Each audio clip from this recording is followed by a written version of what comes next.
안녕하십니까 여러분. 오늘은 히브리서에 대해 살펴보겠습니다. 히브리서는 신약 성경 중에서도 문체나 수사법에 있어서 아주 독보적인 수준을 가지고 있는 성경인데요. 그 저자가 누구인지는 아쉽게도 베일에 쌓여 있는 성경입니다. 이 히브리서의 저자에 관한 논쟁은 예전부터 지금까지 계속되어지고 있는데요. 누군가는 사도 바울이라고 하고 누군가는 바나바 혹은 아볼로와 같은 그의 동역자들이라고도 하지만 오리겐이라는 신학자의 말처럼 그 저자가 누구인지는 오직 하나님만이 아시는 문제입니다. 오히려 저자에 관한 이야기보다 우리가 더 주목해야 하는 것은 히브리서의 수신자인데요. 사실 이 수신자 또한 히브리서 안에 명확하게 표기되어 있지는 않지만 우리는 히브리서의 서술 방식이 수신자가 구약 성경의 말씀들을 아주 빠삭하게 잘 안다는 전제 하에서 그 말씀들을 많이 인용한다는 것을 통해 그 수신자가 유대교 출신의 그리스도인이라는 것을 추론해 볼 수 있습니다. 그렇다면 히브리서의 저자가 유대교 출신의 그리스도인들을 수신자로 정한 이유는 무엇일까요? 그것은 당시 그들이 처해 있었던 상황 때문이었습니다.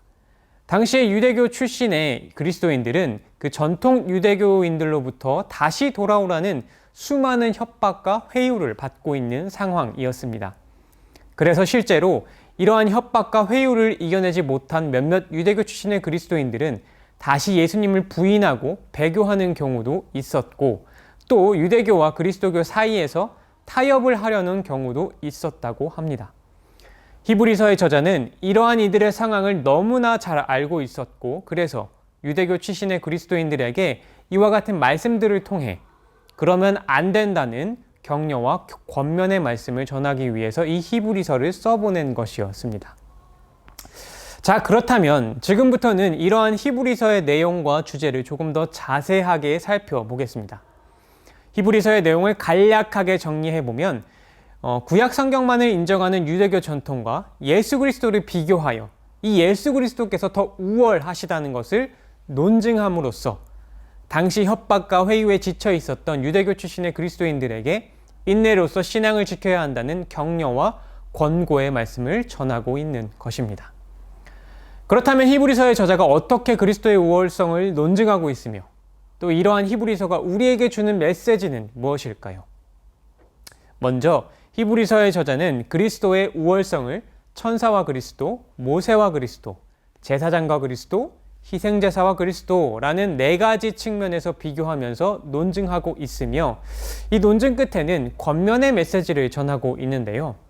어떻게 비교 논증하고 있고 이를 통해 전하는 권면의 메시지는 무엇인지 하나씩 살펴보겠습니다. 첫 번째 비교는 천사와 그리스도의 비교입니다. 유대교 전통에서는 신명기 33장 2절을 바탕으로 하나님의 말씀과 율법이 천사를 통해 모세에게 전달되었다고 가르치고 있는데요.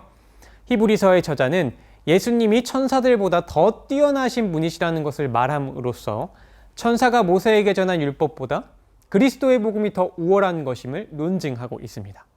또한 이러한 논증을 통해서 저자는 천사들의 율법보다 더 주의를 기울여야 할 것은 예수 그리스도의 복음이라는 권면의 메시지를 전하고 있는 것입니다. 두 번째 비교는 모세와 그리스도의 비교입니다. 유대교 전통에서 모세는 하나님의 말씀을 따라 하나님의 백성들을 애굽에서 이끌어내고 성막을 지은 위대한 지도자였습니다. 하지만 히브리서의 저자는 예수님께서 태초에 천지를 창조하신 하나님의 말씀 그 자체이심을 말하며 예수님께서 모세보다 더 우월한 지도자이심을 논증하고 있습니다. 그리고 이러한 논증을 통하여서 저자는 진정한 지도자이신 예수님을 배반하는 행위를 하지 말 것을 권면하고 있습니다. 세 번째 비교는 구약시대의 대제사장들과 그리스도의 비교입니다. 구약시대의 유대 종교의 구심점이었던 이들은 누가 뭐래도 대제사장들이었습니다. 그리고 그 명맥은 히브리서가 쓰여질 당시까지도 이어지고 있었죠.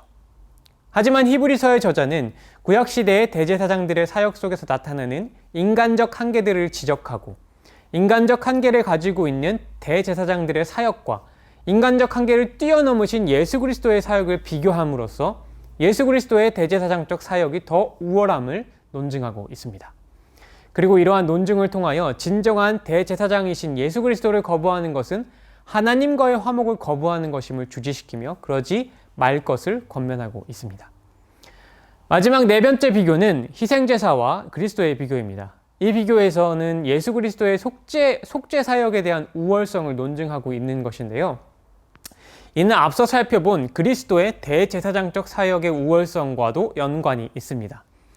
이를 간단하게 설명하면 매년 드려져야 했던 속죄 제사가 완전하신 대제사장이사 속죄 제물인 예수 그리스도를 통해 단번에 해결되었다는 것입니다. 즉 예수 그리스도의 속죄 제사가 구약 시대의 속죄 제사보다 더 우월하다는 것이죠. 히브리서의 저자는 이러한 논증으로 말미암아 예수 그리스도라는 하나님의 자비로우신 은혜를 거절하지 말 것을 권면하고 있습니다. 자, 그렇다면 히브리서 저자가 이러한 네 가지 비교들을 통하여 종합적으로 전하고자 한 메시지는 무엇일까요? 여러분들도 이미 다 눈치채셨겠지만 그 메시지를 한마디로 말하자면 예수 그리스도를 믿는 믿음을 포기하지 말고 굳건히 지키자라는 것입니다.